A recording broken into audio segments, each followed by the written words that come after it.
أعوذ بالله من الشيطان الرجيم بسم الله الرحمن الرحيم ولما فصلت العير قال أبوهم إني لأجد ريح يوسف لولا أن تفندون قالوا تالله إنك لفي ضلالك القديم فلما أن جاء البشير ألقاه على وجهه فارتد بصيرا قال ألم أقل لكم إني أعلم من الله ما لا تعلمون قالوا يا أبانا استغفر لنا ذنوبنا إنا كنا خاطئين قال سوف أستغفر لكم ربي إنه هو الغفور الرحيم فلما دخلوا على يوسف آوى إليه وأبويه وقال ادخلوا مصر إن شاء الله قالوا ادخلوا مصر إن شاء الله آمنين رفع أبويه على الأرش وخروا له سجدا وقال يا أبت هذا تأويل رؤياي من قبل قد جعلها ربي حقا وقد أحسن بي إذ أخرجني من السجن وجاءكم من البدو من بعد أن نزغ الشيطان بيني وبين إخوتي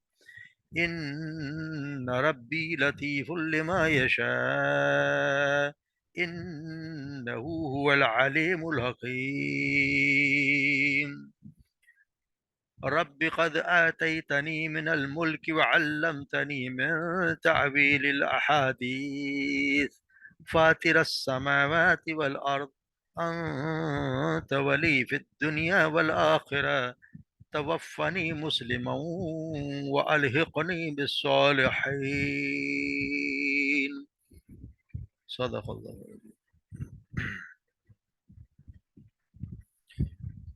ولما فصلت العیر اور جب چلا چلا قافلہ وہاں سے قال ابوہم تو کہا ان کے ابو نے انی بے شک میں لاجدو ریحا بے شک میں پاتا ہوں ریحا خوشبو یوسف یوسف کی لولا ان تفندون اگرچہ تم نہ کہو مجھے سٹھایا ہوا یا بہکا ہوا قالوا تاللہ انہوں نے کہا کہ اللہ کی قسم انک لفی ضلالک القدیم بے شک آپ تو اسی کے لفی ضلالک القدیم پرانے یہ اس کی پرانی یہ گمراہیات نادانی میں آپ پڑے ہوئے ہیں فلما ان جاء البشیر پر جب آیا جاء البشیر خوشخبری دینے والا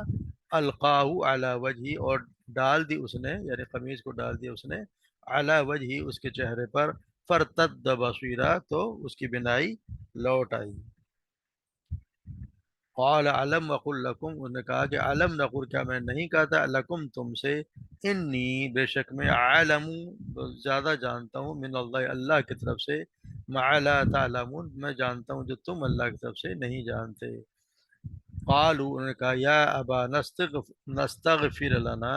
کہ اے ابا جان ہمارے بدن استغفر لنا ہمارے لیے مغفرت کی دعا کیجیے ذنوبنا ہمارے گناہوں کی انا کننا بے شک یقیناً ہم ہی تھے خاطئین خطا کار قال سوف استغفر لکم ربی انہوں نے کہا کہ ان قریب میں دعا کروں گا تمہارے لیے ربی اپنے رب سے انہو هو الغفور الرحیم بے شک وہ غفور رحیم ہے بہت زیادہ مغفرت کرنے والا اور رحم کرنے والا ہے فلما دخلوا علی یوسف اور جب وہ آئے یوسف کے پاس یا حاضر یوسف کے پاس آوا الیہ انہوں نے جگہ دی انہیں الیہ اس کو اب وہی اپنے ابو کو اپنے ماں باپ کو وقال ادخلوا اور انہوں نے کہا ادخلوا مصر انشاءاللہ داخل ہو جاؤ مصر میں انشاءاللہ آمنین یعنی اللہ نے چاہا تو سب آمنین یعنی کہ امن و امان سے رہو گے ورفع اور اس نے بلند کیا اب وہی العرش اس نے بٹھایا یا بلند کیا اپنے ماں باپ کو عرش پر، تخت پر، وخروا لہو سجدا، اور وہ سب انہوں نے جھک گئے اس کے، لہو سجدا، اس کے لیے سجدہ میں۔ وقال یا ابتی، اس نے کہا کہ اے میرے ابا جان، ھذا تعبیر رؤیایا، یہ ہے تعویل میرے خواب کی، من قبل، جو میں نے پہلے دیکھا، قد جعل ربی حقا، بے شک بنا دیا اسے میرے رب نے، حقا یعنی سچ ثابت کر دیا۔ وقد احسن بی، اور اس نے احسن بی اذ اخرجنی، اس نے اس پر احسان کیا، بھی مجھ پر، اذ اخرجنی جب اس نے اخرجنی نکالا مجھے، من السجن جیل سے، وجاء بکم من اور جاءکم اور آئے تم لوگ، من البدوی یعنی کہ صحرا سے تم کو لے آیا، ومن بعدی اس کے بعد، ان نزغ الشیطان، جب کہ نظر ڈال دی یعنی اختلاف ڈال دیا تھا، شیطان نے، بینی میرے درمیان، و بین اخواتی اور میرے بھائیوں کے درمیان، ان ربی لطیف لمن یشاء، اور بے شک اللہ میرا رب لطیف، باریک بھی یعنی بہت بہت باریک تدبیر کرنے والا ہے، لما یشاء اس کے لیے جس کے لیے جو وہ چاہتا ہے، انہ هو العلیم الحکیم، بے شک وہ وہی ہے علیم سب کچھ جاننے والا، اور حکیم اور حکمت والا۔ رب قد آتیتنی من الملک، اے میرے رب ربی قد، میرے رب نے، قد آتیتنی مجھے عطا کی، من الملک بادشاہی، وعلمتنی اور مجھے سکھایا، من تعویل الاحادیث، حدیث یعنی باتوں کی تہ تک پہنچنے کا علم مجھے سکھایا، فاطر السماوات والارض، سب سے پہلے پیدا کرنے والا ہے آسمانوں اور زمین کو، یعنی آسمان زمین کو پیدا کرنے والے، انت ولی فی الدنیا والآخرہ، تو ہی میرا ولی ہے، تو ہی میرا کارساز دوست ہے دنیا میں اور آخرت میں، توفنی مسلمہ، مجھے موت دے مسلمان کی مسلمان کی حالت میں مجھے موت دے، والحقنی بالصالحین، اور مجھے تو نیک لوگوں میں ملا دے یعنی ان کے ساتھ شامل رکھ۔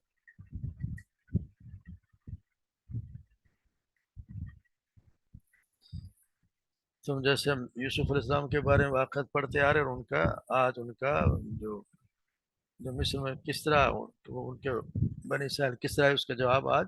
مکمل ہو رہا ہے، کہ جب دیکھا کہ جب انہوں نے بھائیوں کو اپنے آپ کو ظاہر کر دیا، اور پھر اپنی قمیض دے کے اپنے ابو کے جا کے چہرے پہ ڈال دو، تو ان کی بس جو ہے بینائی لوٹ آئے گی۔ تو جب وہ ابھی دیکھیں ولما فصلت عیر قال ابوہم انی عاجز یوسف، اور جب وہ قافلہ چلا ہے مصر سے، تو ان کے ابو نے وہاں کنعان میں کہا کہ مجھے یوسف کی خوشبو آ رہی۔ ابھی اندازہ لگائیں کہ کنعان سے ایک قافلہ چلا ہے، اور اسی لمحے نہیں مصر سے چل اسی لمحے کنعان میں جو ہے وہ سیدنا یعقوب اسلام کو اپنے بیٹے کی خوشبو پہنچ گئی، مگر اس سے پہلے کتنے طویل عرصے تک آپ نے اپنے بیٹے کے جدائی میں رو رو کر آنکھیں سفید کر لیں، مگر خوشبو کبھی نہیں آئی۔ اس سے صاف ظاہر یہ واضح نقطہ واضح ہو جاتا ہے کہ کوئی نبی یا کوئی ولی، کسی بھی معجزے یا کرامت کا ظہور کسی بھی شخص کا ذاتی کوئی کمال نہیں ہے، بلکہ اللہ تبارک و تعالیٰ کی خاص عنایت ہے۔ وہ جس کو جس وقت جو علم چاہے عطا کر دے، وہ چاہے جس وقت چاہے عطا کر دے، نہ چاہے تو اس کو نہ دکھائے، اور اس کے ہاتھوں سے اور اس کی کسی بھی شخص کے ہاتھ سے جو چاہے دکھا دے، یہ تو اس کی مرضی ہے، یہ کسی کا ذاتی کوئی اس کے کمال نہیں ہوتا کہ کسی نبی کا یا ولی کا کوئی کمال ہے کہ وہ جب چاہے معجزہ دکھا دے، جیسے ہمارے یہاں بہت زیادہ لوگوں نے مبالغہ رائے سے کام کیا۔ اب یہ کتنے یوسف علیہ السلام کتنے قریب ہی کنعان سے بہت زیادہ قریب بھی رہے، اسے کچھ بھی نہیں پتہ چلا کہ کہاں ہے۔ مصر میں یہ کتنے سالوں سے 25 سال ہو گئے، 32 سال ہو گئے وہاں ہیں، مگر کبھی نہیں پتہ چلا۔ اب جب اللہ تبارک و تعالیٰ نے چاہا کہ ان کو معلوم ہو، تو فوراً ان کو وہاں پہ ان کی خوشبو آنے لگ گئی۔ تو انہوں نے کہا کہ قالو، نے کہا کہ اگر تم مجھے، میں یوسف خوشبو، اگر تم مجھے یہ نہ سمجھو کہ میں بہکا گیا، یعنی کہ ان کو یہ گھر والوں کو یہ تھا کہ یہ مجھے ایسا ہی سمجھتے، اس کا اندازہ ہو کہ گھر والے بھی ان کے متعلق کو زیادہ کوئی اچھا زن نہیں رکھتے تھے، یا یہ سمجھتے تھے کہ بوڑھے ہو گئے ہر وقت یوسف کو یاد کرتے رہتے ہیں، تو وہ ان کے دماغ میں سمایا ہوا، اور وہی ان کے دماغ میں چڑھ کے، اور اس کی خوشبو لگتا ہے کہ ان کو آ رہی ہے، یعنی ان کو اس بات پہ یقین ہی نہیں کیا۔ مگر ہوا کیا، فلم عن جاء البشیر، جب آ گیا اس کو بشارت دینے والا، جب وہ پہنچ گیا اور اس نے ان کے چہرے پہ ان کی قمیض کو ڈال دیا، تو ان کی بشارت لوٹ آئی، ان کی جو ہے وہ اللہ تبارک و تعالیٰ نے ارتد بصیر ان کی بینائی کو لوٹا دیا۔ پھر انہوں نے کہا قال علم اقل لکم، میں تم سے نہیں کہا تھا کہ میں وہ باتیں جانتا ہوں اللہ سے جو تم نہیں جانتے. یعنی انہیں یقین تھا کہ یوسف علیہ السلام جو زندہ ہے، کیونکہ انہیں خواب تھا، اور پھر یہ آخر اللہ کے نبی تھے تو ان کو یہ یقین اندازہ تھا کہ جو خواب دکھائے وہ سچا ہے اور ویسا ہو کے رہنا ہے. وہ جب تک وہ بات ہوئی نہیں، خواب پورا نہیں ہوا، تو پھر یہ کس طرح ممکن ہے کہ یوسف جو ہے وہ مر گیا ہو یا اس کے منہ سے ملے ہی نہیں؟ ایسا ہوتا نہیں ہے. یقین ان کو اس بات پہ یقین تھا کہ یوسف زندہ ہے اور میری ملاقات ضرور ہوگی، مگر کب ہو گئی ہے وہ نہیں جانتے. اب انہوں نے یہ کہا کہ میں نہیں کہتا تھا کہ میں وہ باتیں جانتا ہوں جو تم نہیں جانتے. پھر جب ان بیٹوں نے کہا قالوا یا ابانا استغفر لنا ذنوبنا انا كنا خاطئین، ہمارے لیے مغفرت کی دعا کیجیے کہ ہم ہی خطا کار تھے. آپ نے کہا کہ میں تمہیں قال سوف استغفر لكم، میں قریب کروں گا. انہوں نے یہ نہیں کہا کہ میں فوراً نہیں کر دوں گا، کہا کہ میں قریب کروں گا. کچھ کا تو یہ اندازہ ہے کہ انہوں نے کہا کہ پہلے ان کے پتہ چلے یوسف سے کہ کیا بات ہوئی، کیا اس کے بعد میں ان کے لیے دعا کروں گا. کچھ لوگوں کا یہ خیال ہے کہ شاید وہ ایسا ہے کہ جو وقت آئے گا، یعنی کہ جب تہجد کا وقت ہوتا ہے، جو اللہ تبارک و تعالیٰ جیسے آپ سے فرمایا کہ جو رات کا آخری تہائی حصہ رہ جاتا تو پروردگار بزرگ بردر آسمان کی دنیا کی طرف نزول فرماتے ہیں، اور اللہ تبارک و تعالیٰ خود کہتے ہیں کہ کوئی ہے جو مجھ سے دعا کرے بس میں اس کی دعا قبول کر لوں، کوئی ہے جو مجھ سے کچھ مانگے تو مجھ سے عطا کر دوں، کوئی ہے جو استغفار کرے تو مجھ سے معاف کر دوں. تو وہ کہتے ہیں کہ شاید یہ اس وقت کے لیے آپ نے اس کو ٹالا کہ جب وہ وقت آئے گا تو میں اللہ تبارک و تعالیٰ سے تمہارے لیے تمہاری مغفرت کی دعا کروں گا، کیونکہ انہ هو الغفور الرحیم، وہ سب سے زیادہ مغفرت کرنے والا ہو، رحم کرنے والا ہے. پھر جب وہاں سے مصر سے چل دیے اور وہ یا کنعان سے چل دیے اور یہ قافلہ پہنچ گیا مصر میں یوسف السلام کے جہاں جہاں پہ انہوں نے بلایا تھا وہاں پہ ان کی آمد ہو گئی. جب آپ وہاں پہنچ گئے تو اللہ تعالیٰ نے اپنے بیٹے یوسف کے پاس آمد اور بلا مصر میں اپنے جائے قائم بنانے کا ذکر فرمایا ہے. تو یہاں پہ کیونکہ اس نے اپنے بھائیوں کو یہ حکم دیا تھا کہ تمام اہل عیال کو اپنے میرے پاس لے آؤ، تو پھر انہوں نے سب وہ آگے کہتے ہیں کہ کوئی 68 یا 67 لوگ تھے جو سارے وہاں سے چلے اور وہاں مصر پہنچے. تو کہتے ہیں ان کا بہت زبردست استقبال کیا گیا، اور پھر جو وہاں پہ لے آئے تو انہوں نے اپنے ماں باپ کو اپنے پاس بہت اچھے یعنی تخت پہ بٹھایا، ان کو عزت و احترام سے ان کو جگہ دی، اور ان سب یہ لوگ اپنے خاندان سے کہا کہ تم مصر میں رہو سکون سے، انشاءاللہ اللہ تبارک و تعالیٰ امن و امان سے یہاں رکھیں گے، یہاں پہ کوئی مسئلہ ہی نہیں ہوگا. اور پھر انہوں نے رفع وہی علی العرش، انہوں نے اپنے ساتھ ان کو اس پہ تخت پہ بٹھایا، اور وخر له سجدہ، اور وہ سب ان کے احترام میں جھک گئے. یہاں سجدہ سے مطلب لوگوں نے نہیں کہ سجدہ کیا، سجدہ نہیں کیا. سجدہ کوئی بھی کسی بھی کہتے ہیں کہ جی پہلی امتوں میں جو ہے وہ اس کی جاتی ہے، ایسا نہیں ہے کہ کسی بھی امت میں ایسا نہیں ہوا کہ سجدے کے لیے کہا گیا کہ تو سجدہ کرو. اصل میں اس کا مطلب جس طرح جھکنا، جیسے انگریزی میں باؤ کہتے ہیں جھکنا، جیسے احترام آج بھی بہت سے ملکوں جیسے جاپان والے ہیں کسی کے احترام میں کتنا جھک جاتے ہیں، بالکل اس طرح ہو جاتے ہیں جیسے رکوع میں چلے گئے. تو اس کا مطلب یہاں پہ بھی یہی ہے. اسی طرح جیسے ہمارے اگر پرانے اگر آپ دیکھیں کہ جب بادشاہوں کے زمانے مغل بادشاہوں کے زمانے میں اگر آپ کو پرانے ڈرامے یا فلمیں دیکھتے ہوں گے تو کتنا وہ جھک جاتے تھے ایسے کہ اس کو سلام کریں. تو اس کا مطلب یہی ہے، یہاں پہ بھی ایسا ہی ہے. اب یہاں سجدہ کی وجہ سے لوگوں نے لے لیا کہ جی سجدہ کیا، سجدہ نہیں کیا انہوں نے، ان کے آگے وہ جھک گئے. اور پھر انہوں نے کہا کہ یا قال یا اباتی، کیونکہ یہ کسی بھی کہتے ہیں کہ پہلی امت کسی بھی میں اس کا یہ اس کی ایک خاص بات اس سے اندازہ ہوتا ہے کہ پہلی شریعتوں میں بھی اللہ تبارک و تعالیٰ کے علاوہ کسی کو بھی سجدہ کرنا جائز نہیں تھا. کیونکہ بائبل میں بھی ذکر آتا ہے کہ بابل کے اسیری کے زمانے میں جب وہاں کے بادشاہ نے حامان کو اپنا امیر بنایا، حکم دیا کہ سب لوگ اس کو سجدہ تعظیمی بجا لائیں، تو مروکی نام کے ایک جو بنی اسرائیل کے اولیاء میں سے تھا، اس نے حکم ماننے سے انکار کر دیا. تو تلمود میں اس واقعے کی شرح کرتے ہوئے اس کی تفصیل دی گئی. اس میں لکھا ہوا ہے کہ بادشاہ کے ملازموں نے کہا کہ آخر تو کیوں حامان کو سجدہ کرنے سے انکار کرتا ہے، ہم بھی آدمی ہیں مگر شاہ حکم کی تعمیل کرتے ہیں. اس نے جواب دیا کہ تم نادان ہو، کیا ایک فانی انسان جو کل خاک میں مل جانے والا ہے اس قابل ہو سکتا ہے کہ اس کی بڑائی مانی جائے؟ کیا میں اس کو سجدہ کروں جو ایک عورت کے پیٹ سے پیدا ہوا، کل بچہ تھا، آج جوان ہے، کل بوڑھا ہوگا اور پرسوں مر جائے گا؟ نہیں، میں تو اس ازلی و ابدی اللہ ہی کے آگے جھکوں گا جو حی القیوم ہے، وہ جو کائنات کا خالق اور مالک ہے. میں تو بس اسی کی تعظیم بجا لاؤں گا اور کسی کی نہیں. اس سے اندازہ ہوتا ہے کہ اس سے اندازہ لگائیں کہ یہ اسرائیلی مومن کی زبان سے جو الفاظ ادا ہوئے ہیں یہ قرآن سے کتنا کتنا میل رکھتے ہیں. تو ہماری شریعت میں بھی یہ کسی کی شریعت میں بھی کسی غیر اللہ کو سجدہ کرنا جائز نہیں تھا. یہاں یہ مراد ہے کہ وہ ان کے آگے جھک گئے، جیسے آج کل جاپانی جھک جاتے ہیں اور بھی بہت سے لوگ جھک جاتے ہیں. یہ ہمارے یہاں آج کل ہمارے یہاں تو خیر ایسا ابھی بھی کسی کے سامنے جھکنے کا بالکل ہی منع کر دیا گیا. تو ایسا ہے سجدہ کی مراد نہیں تھی، یہ مطلب ہے. تو پھر انہوں نے کہا کہ یا یہ آباتی یا یہ ہے میری تعویل، جب آپ نے میرے ابا جان یہ تعویل ہے اس خواب کی جو میں نے اس سے پہلے دیکھا اور اللہ تبارک و تعالیٰ نے اسے سچ کر دکھایا. ابھی کیا دیکھتے کتنا یہ یوسف السلام کا کتنا بڑا مقام ان کیا کہ وقد احسن ابی اذ اخرجنی من السجن، اللہ تبارک نے مجھ پہ احسان کیا جب اس نے مجھے جیل سے نکالا. وجاء بکم البدو اور تم لوگوں کو سب کو وہاں سے سرا سے نکال کے یہاں لے آئے. اور اس کے بعد کہ نازغ الشیطان بین بین اخوتی، اپنے بھائیوں اور میرے درمیان شیطان نے جدائی ڈال دیا. دیکھ کوئی بھائیوں کو یہاں پہ بھی کوئی انہوں نے کوئی ملامت نہیں کی ان کو، بلکہ الزام ہی نہیں دے رہے. اتنی صفائی بھائیوں کی طرف سے خود ہی صفائی پیش کر دی کہ جی شیطان نے ہمارے درمیان میرے اور بھائیوں کے درمیان یہ جدائی ڈال دی ہے، یہ ہمارے خلاف ڈال دیا. حالانکہ میرے بھائیوں کے سے کوئی قصور نہیں. اس سے انداز لگائیں کہ ایک شخص کتنا کتنے بلند پائے کتنے اخلاق کے مالک ہیں. یہ ہوتے ہیں اصل میں نبی ہے بڑے لوگ، کہ کسی غلطی کے درگزر کرنا. اور یہ بھی کام تو سارا شیطان کا ہے، مگر یہ بڑے عزم کی بات ہے کہ کسی کی شیطان بدماشیوں کو اس طرح معاف کرنا اور اس کو بالکل ہی دل سے نکال دینا. شیطان شیطان بین فد ان ربی لطیف، میرا رب ہے جو بڑی بڑی خاموشی سے جو لطیف یعنی کہ جو اس کے لیے اپنی تجویز کوئی تعویل کرتا ہے، یہ میرا رب ہے جو اس کے لیے کوئی تعویل کرتا ہوتا ہے. تو یہ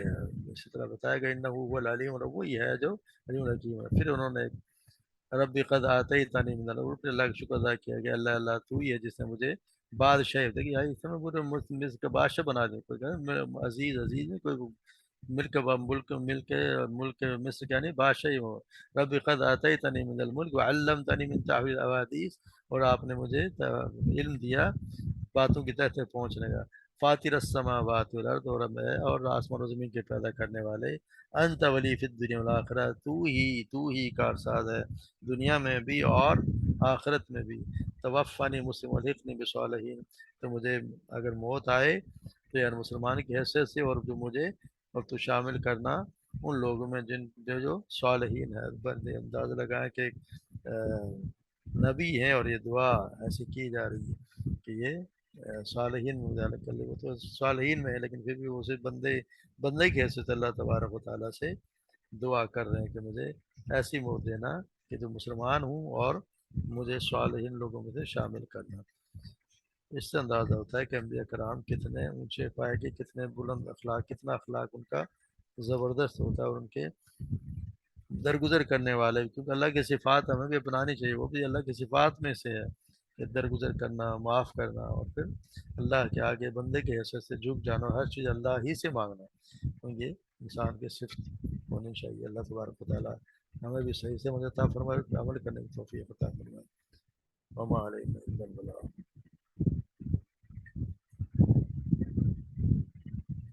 جی کوئی